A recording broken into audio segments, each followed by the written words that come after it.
사랑해 주님, 오늘도 할렐루야 성가대의 목소리를 통해 우리가 하나님의 크신 사랑을 깨닫고 고백할 수 있게 하시니 감사드립니다.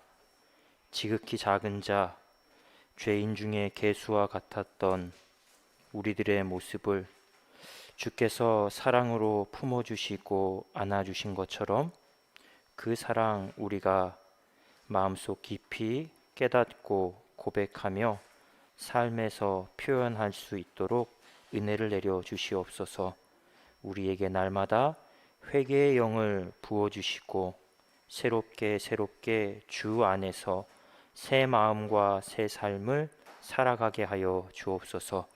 이 시간 주시는 말씀을 통해 하나님의 마음과 뜻을 다시 한번 깨닫게 하시고 새로운 결단으로 주의 말씀 위에 굳게 서게 하여 주옵소서.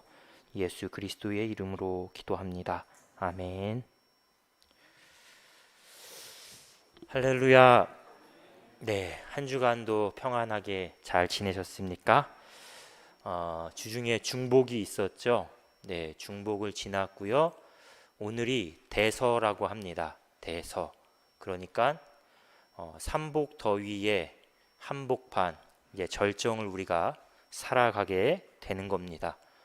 어떤 날은 정말 찌는 듯한 폭염이 쏟아지고 또 오늘처럼 어떤 날은 하루 종일 비 내려서 몸도 마음도 푹 가라앉고 지치기 쉬운 그런 때입니다. 하지만 이 대서 즈음에, 이 어간 즈음에 오곡백과는 자신 고유의 색깔, 향을 내기 시작하고요. 열매가 조금씩 서서히 무르익어 가면서 맛을 내기 시작한다라고 합니다.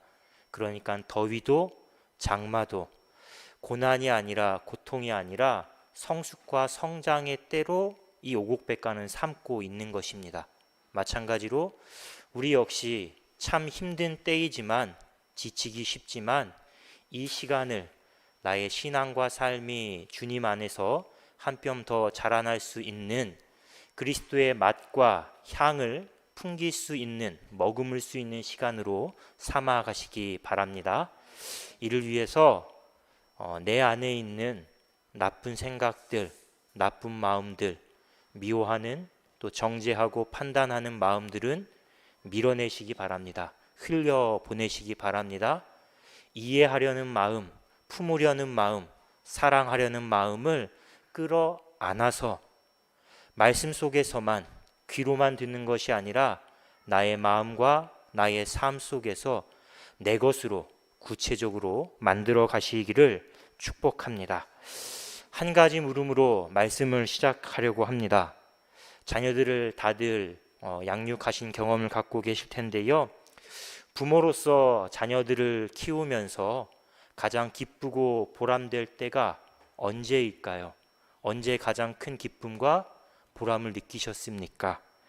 자녀가 좋은 학교에 입학할 때, 또 남들 보라한 듯이 좋은 직장에 취업할 때, 그때 기쁘고 보람을 느낄 수도 있고요.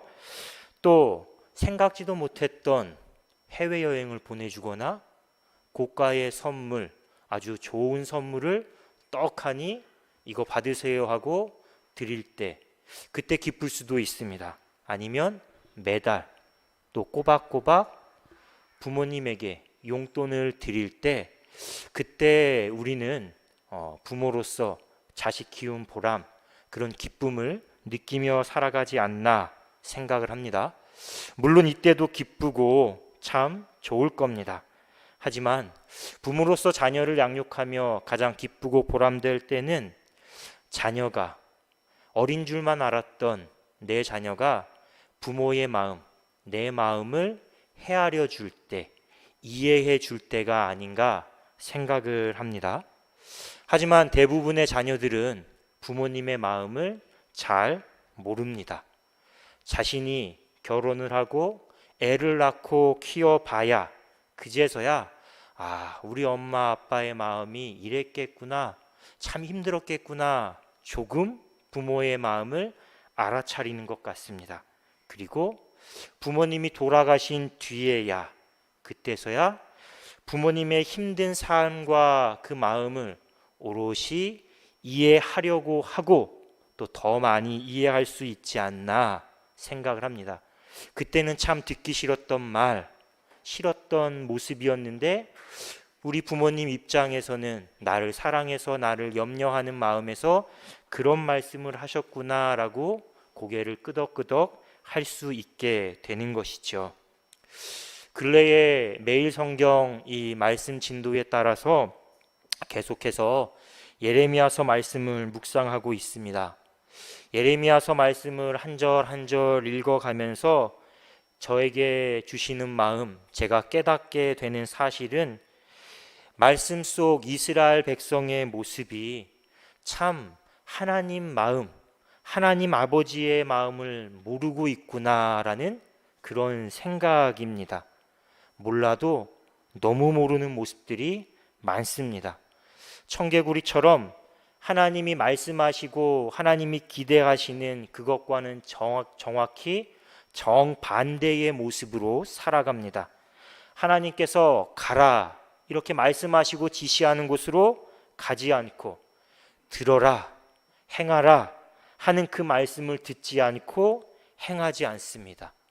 이스라엘 백성 가운데에 가장 작은 자로부터 큰 자까지 모든 사람이 다 탐욕을 부렸고 선지자나 제사장까지 다 거짓을 행하던 아주 암담한 시대, 부패한 사회가 예레미야 당시의 유다 사회였다라고 합니다.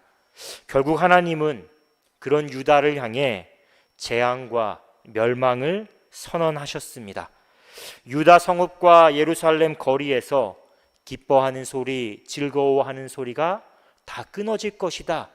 신랑과 신부의 웃음소리가 끊어지게 될 것이고 땅은 황폐해질 것이다.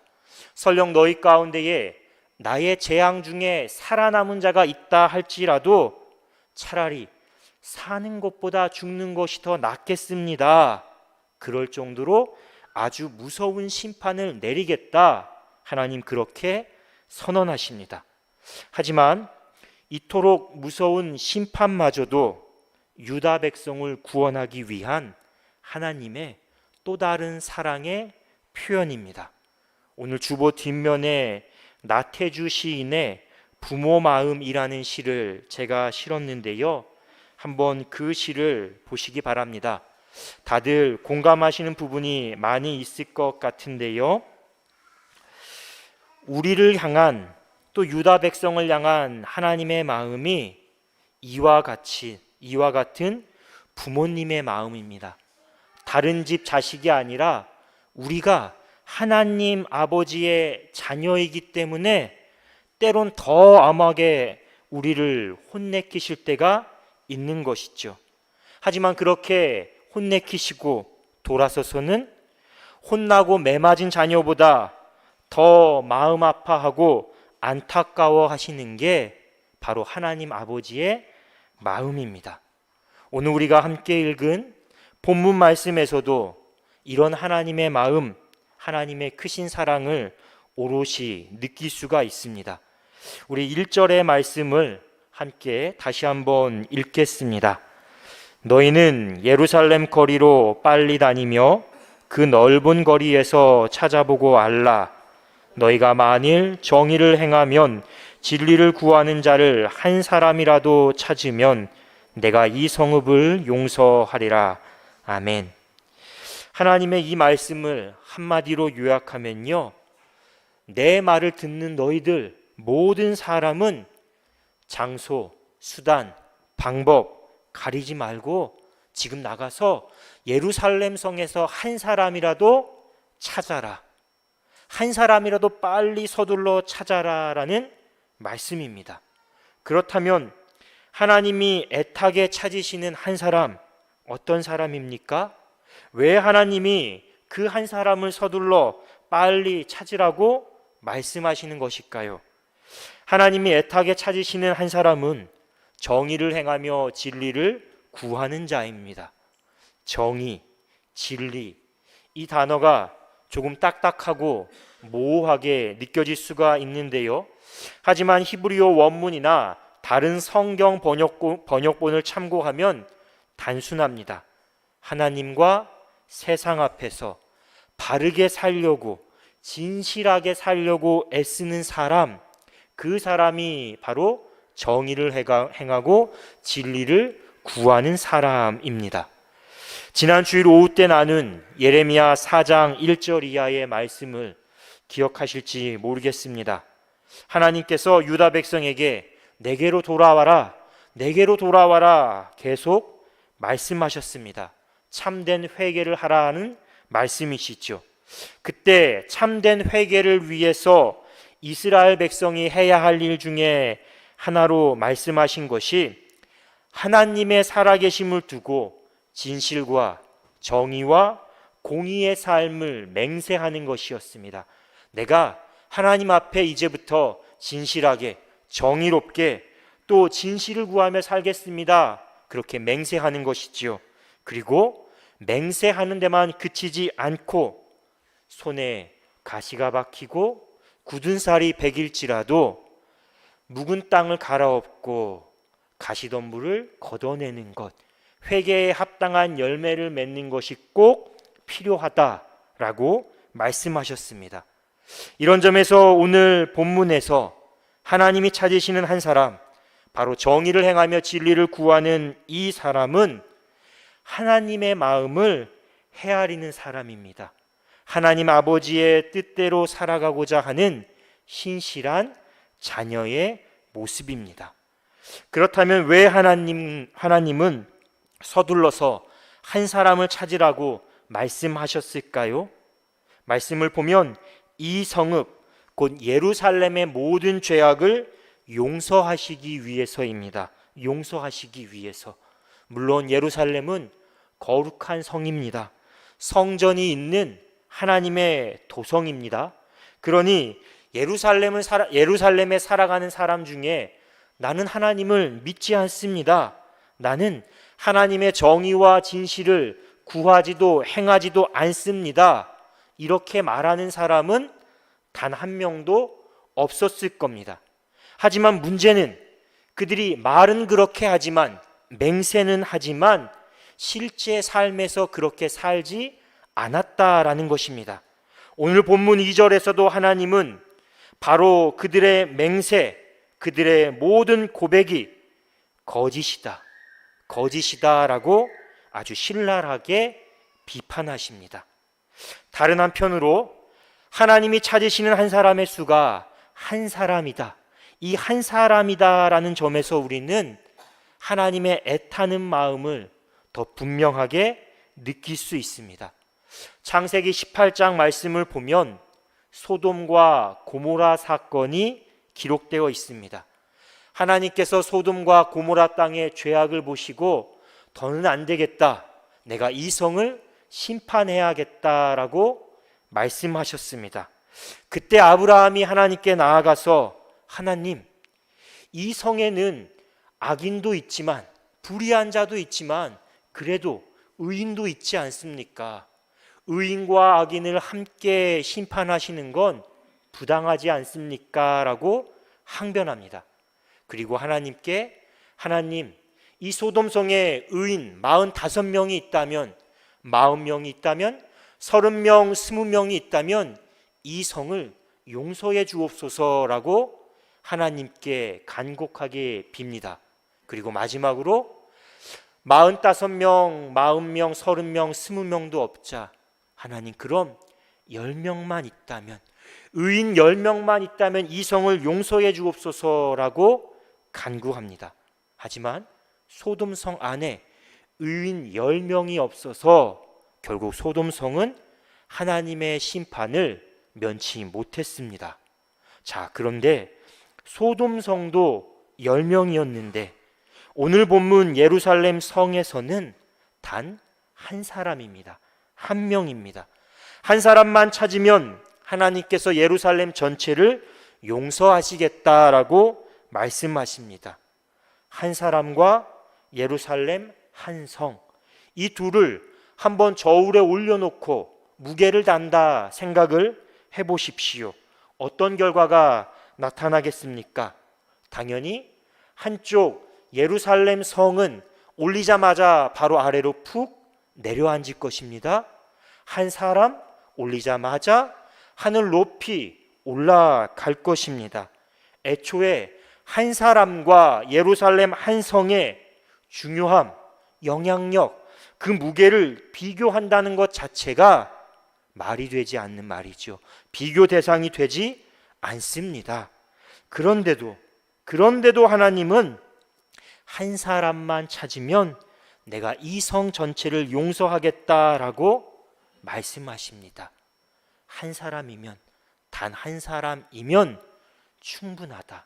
그거면 됐다라는 뜻입니다.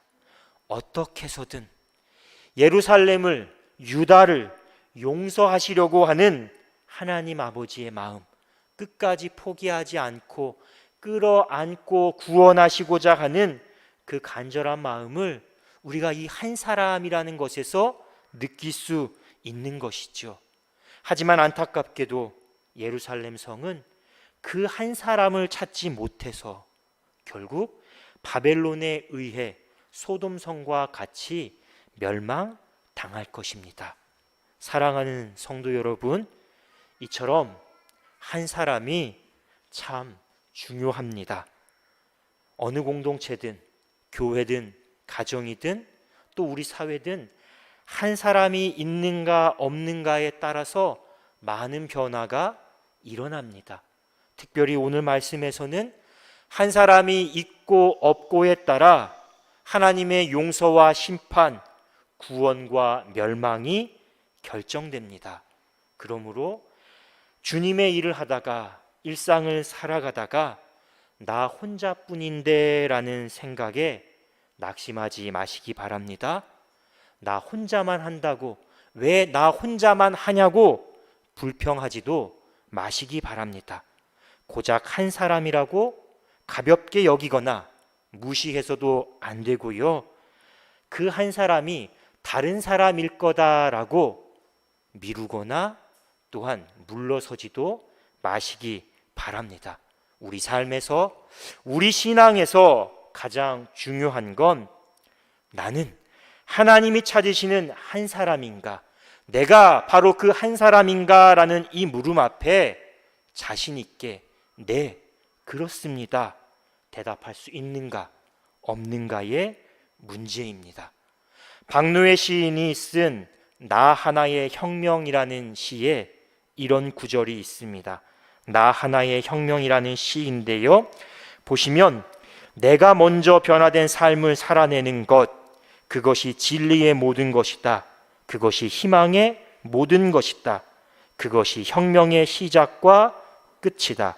천지간에 나 하나 바로 사는 것. 이렇게 이야기합니다. 시인은 내가 먼저 변화된 삶을 살아내는 것, 이 천지간에, 이 세상 속에 나 하나 바르게 사는 것이 진리와 희망의 모든 것이고 세상의 혁명, 변화의 시작이자 끝이다라고 이야기합니다.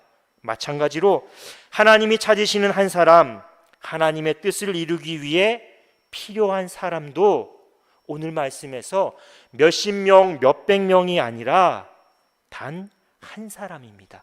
하나님 아버지의 마음을 헤아리는, 그래서 하나님 말씀을 그대로 믿고 순종하는 한 사람입니다. 성경을 보나 교회 역사를 보나 언제나 하나님께서 이 땅 가운데에 구원을 행하시고 사랑을 나타내시는 모든 일들은 바로 한 사람을 통해 시작되고 이루어져 왔습니다. 한 예로 사도행전 27장에 기록된 한 사건을 들 수가 있습니다. 사도행전 27장 말씀은 사도 바울이 로마로 압송되어 가던 중에 풍랑을 만나서 고생을 한 이야기, 그 사건을 기록하고 있습니다. 바울을 태운 배가 크레타 섬의 미항이라는 아름다운 항구를 떠나서 하룻길밖에 되지 않는 바로 옆에 있는 베닉스라는 항구를 향해 떠나고 있었습니다. 그런데 갑자기 광풍이 불어옵니다. 선원들조차 통제할 수 없는 상황에서 바울이 탄 배가 지중해 한가운데로 점점 계속해서 떠밀려 내려가고 있습니다. 배에 실었던 곡식도 내던지고 또 혹시나 필요할지 몰라 갖고 있었던 여러 가지 기구들도 다 바다에 내던져 봤지만 아무 소용이 없었습니다. 결국 배에 탄 사람 모두가 다 나는 이제 죽었구나, 우리는 이제 죽었구나 라고 점점 희망을 잃어가고 있었습니다. 그런데 그때 죄수의 신분으로 배에 타고 있던 한 사람, 바로 사도 바울이 나서서 이 상황을 반전시킵니다. 불안에 떨고 있던 사람들에게 바울은 안심하십시오 여러분, 우리가 배만 잃어버릴 뿐이지, 배만 망가질 뿐이지 우리 중에 단 한 사람도 다치지 않을 것입니다, 목숨을 잃지 않을 것입니다 라고 이야기합니다.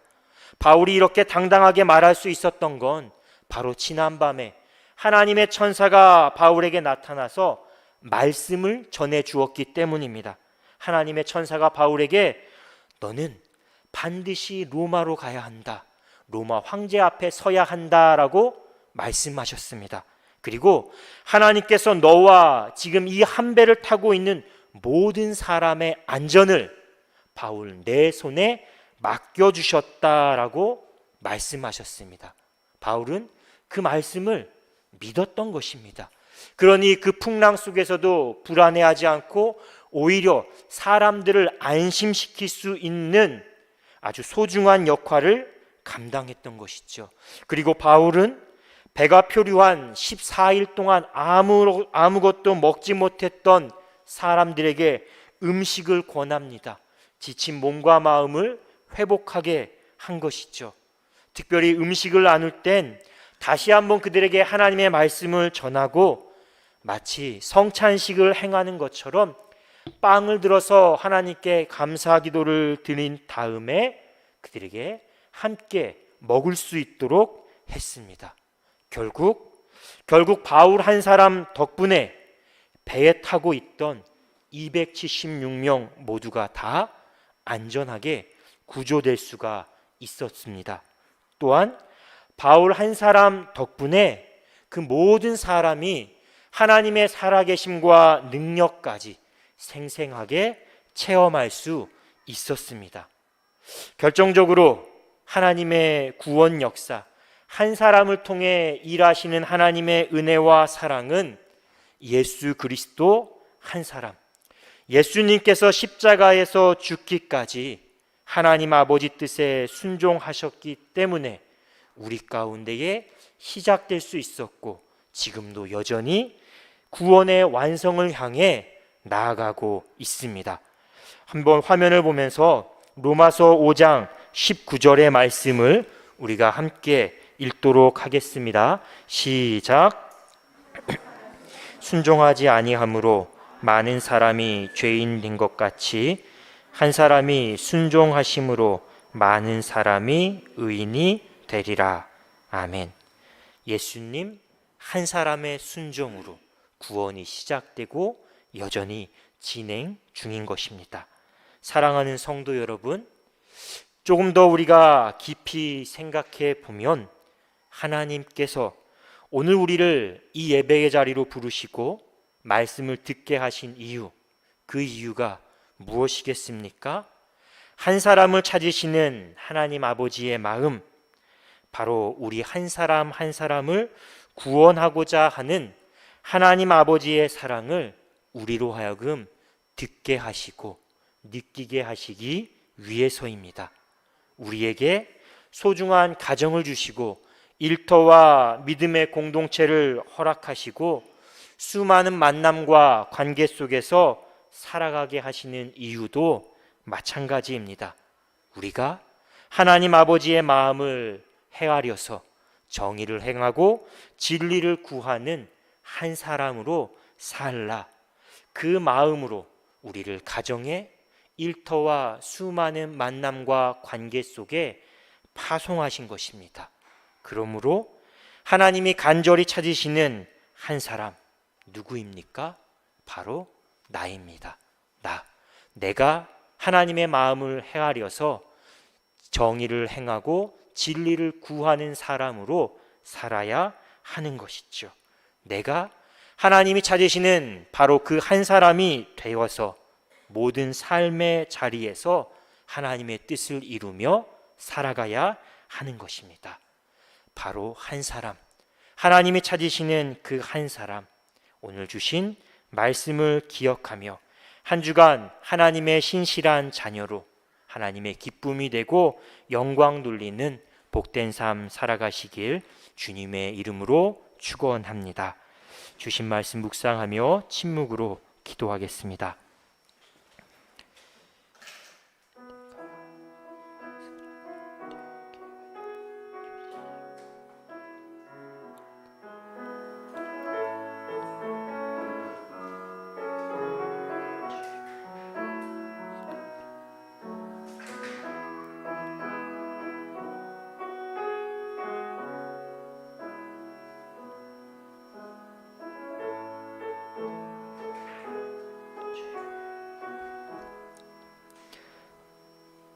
사랑의 하나님, 한 사람, 바로 나를 찾고 부르시는 하나님의 음성을 듣게 하시고 그 애타는 마음과 사랑을 느끼게 하옵소서. 삶의 순간순간마다 크신 사랑과 은혜로 함께 가시는 하나님의 일하심을 보고 느끼게 하시며 우리의 입술과 삶으로 감사의 고백과 찬양을 올리게 하옵소서. 날마다 하나님의 신실한 자녀로 살아가게 하여 주옵소서. 예수 그리스도의 이름으로 기도합니다. 아멘.